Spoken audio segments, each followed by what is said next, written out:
I know the video is called How to Speak English Fast, but do you really need to speak English fast? Let me tell you something. Sometimes we think that native speakers speak fast and this is why they sound so natural. In reality, they don't speak fast. They just connect all the words together, and instead of splitting them up, which sounds a little kind of slower, they just put them all together as if one sentence is one big word. They omit some syllables, they add some new sounds, and this is why they sound the way they sound. And sometimes it's hard for us to understand them just because they don't split up words, and we think that they're just speaking too fast. In reality, they're not. Today, I'm gonna teach you this technique. I'm gonna teach you how native speakers do it, so you can do it to sound more native, and so that you understand the mechanics behind kind of faster speaking, so you can understand native speakers.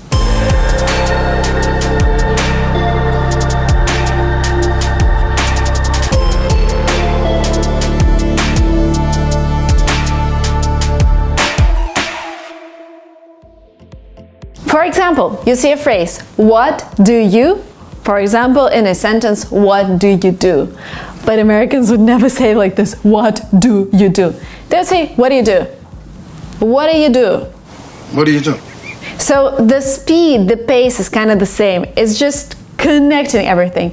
What do you do? And if you don't know the way they do it, you're like, what was that? Another phrase, I am going to do some shopping. What Americans would say, they would say, I'm gonna do some shopping. Again, not I'm going to, I'm gonna do.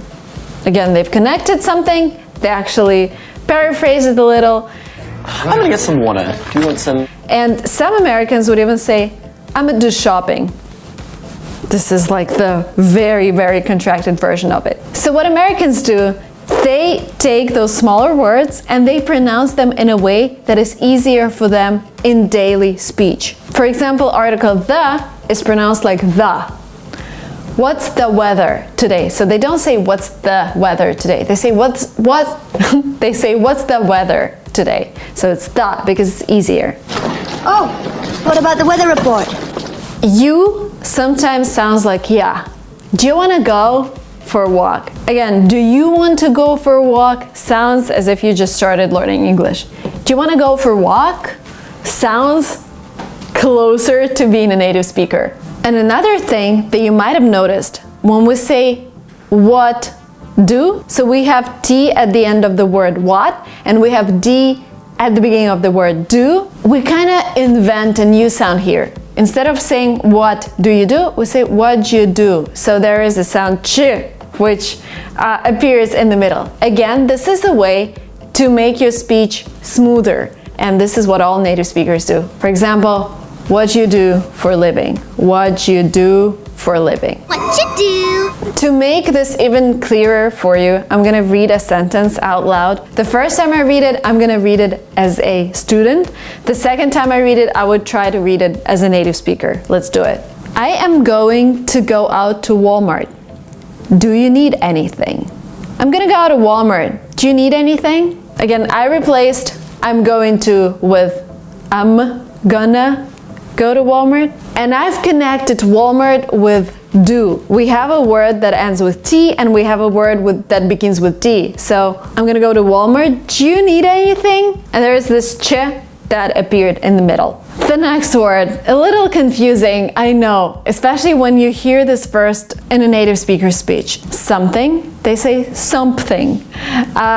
I don't know why this appears, it's just the way the language evolves when people speak it, but can you give me something? This is sometimes what native speakers say, which is correct. Don't be confused, it's just the same as something. The next phrase, let me give you something. The Americans would say, let me give you something. So they just omit the letter T and you get let me get you something. Let me give you something. In American English, if you have a letter T in the middle of a word, sometimes you pronounce it as D. Letter, letter. Letter? Because it's faster, because it's smoother.